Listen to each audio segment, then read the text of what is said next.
नमस्कार, मी इक्बाल रेठरेकर. सकलम मध्ये आपलं स्वागत आहे. गोकुळ दूध संघाची पंचवार्षिक निवडणूक महायुती म्हणून एकत्र लढण्याचा निर्णय झाला असला तरी जागा वाटपाचा पेच मात्र कायम आहे. जागा वाटप करताना पक्षाला महत्त्व द्यायचे की ठरावांना, यावरून सध्या महायुतीमध्ये अंतर्गत धुसफूस सुरू आहे. गोकुळ दूध संघासाठी जागा वाटप करताना पक्षनिहाय न करता नेत्यांच्याकडे असणाऱ्या ठरावधारकांच्या संख्येनुसार व्हावे, अशी आग्रही भूमिका वैद्यकीय शिक्षण मंत्री हसन मुश्रीफ यांनी घेतली आहे.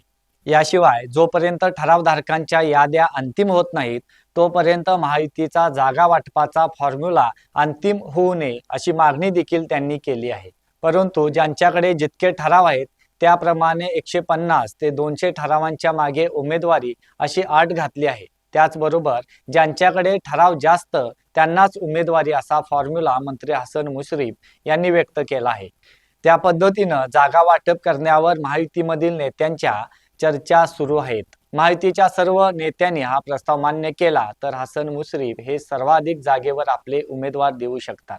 कारण मागील 5 वर्षात जे वाढीव सभासद आहेत ते सर्वाधिक ठराव हे काँग्रेसचे नेते आमदार सतेज पाटील यांच्यासह सत्ताधारी नेत्यांचे आहेत.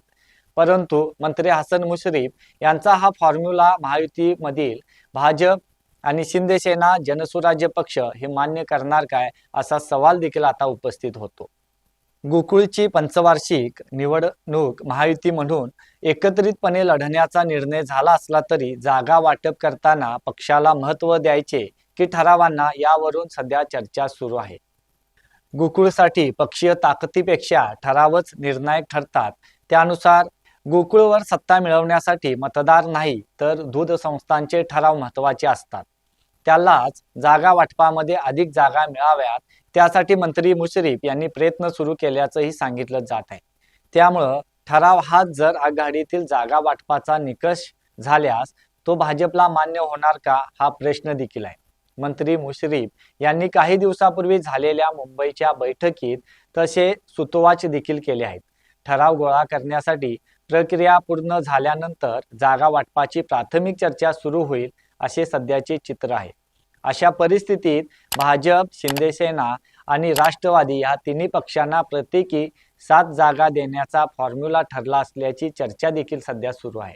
मात्र गोकुळच्या जागा वाटपाबाबत मुख्यमंत्री देवेंद्र फडणवीस आणि उपमुख्यमंत्री एकनाथ शिंदे यांची भूमिका देखील महत्त्वाची ठरणार आहे. गोकुळच्या गेल्या पंचवार्षिक वेळी हसन मुश्रीफ आणि काँग्रेस नेते आमदार सतेज पाटील यांनी गेले अनेक वर्षाची महाडिकांची सत्ता उलथून गोकुळवर सत्ता मिळवली होती. दरम्यानच्या काळात राज्यात अनेक राजकीय घडामोडी घडल्या. पुलाखालून बरंच पाणी वाहिलं. आमदार सतेज पाटील यांनी काँग्रेस पक्ष सोडला नाही तर एकीकडे महायुतीच्या झेंड्याखाली उर्वरित सर्वजण एकत्र आले आहेत.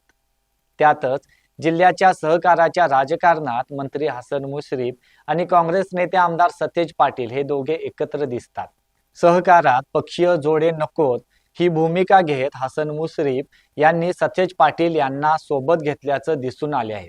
त्यातच गोकुळ दूध संघाची निवडणूक बिनविरोध करण्यासाठी प्रयत्न केले जात असल्याचंही सांगण्यात येत होतं. परंतु दूध संस्थांच्या ठरावांचा विचार केल्यास मंत्री हसन मुश्रीफ आणि सतेज पाटील, आमदार चंद्रदीप नरके, गोकुळ दूध संघाचे ज्येष्ठ संचालक विश्वास पाटील, त्याचबरोबर अरुण डोंगळे यांच्याकडे सर्वाधिक ठराव आहेत. तर दुसरीकडे पक्षीय पातळीवर विचार केल्यास भाजपकडे ठरावांची संख्या कमी असल्याचं सांगण्यात येतंय. परंतु राज्यात सत्ता असल्यामुळे भाजप अधिकच्या जागा मागण्याची शक्यता देखील नाकारता येत नाही. याला खो देण्यासाठी मंत्री हसन मुश्रीफ हे ठरावधारकांच्या संख्येवर जागा वाटपासाठी आग्रही आहेत. मात्र हसन मुश्रीफ यांच्या या मागणीला खासदार धनंजय महाडिक, आमदार विनय कोरे हे खो देण्याचा प्रयत्न करत आहेत. भाजपला कदाचित हे सूत्र किंवा हा फॉर्म्युला मान्य होणार नाही. परंतु अजित पवार यांच्या निधनानंतर राष्ट्रवादीकडे त्या ताकदीचं आता नेतृत्व राहिलेलं नाही. मंत्री हसन मुश्रीफ यांच्यावर गोकुळ दूध संघाच्या निमित्तानं दबाव वाढला आहे. त्यामुळेच पक्षीय फॉर्म्युल्याऐवजी ठरावांच्या संख्येवर उमेदवारी देण्याच्या मंत्री मुश्रीफांच्या मागणीवर महायुतीमध्ये काय निर्णय होणार याकडे देखील लक्ष लागून आहे. याशिवाय हसन मुश्रीफ यांची काय भूमिका असेल किंवा या बदल्यात ते काही पदरात पाडून घेणार काय, हे देखील आता पाहावं लागेल.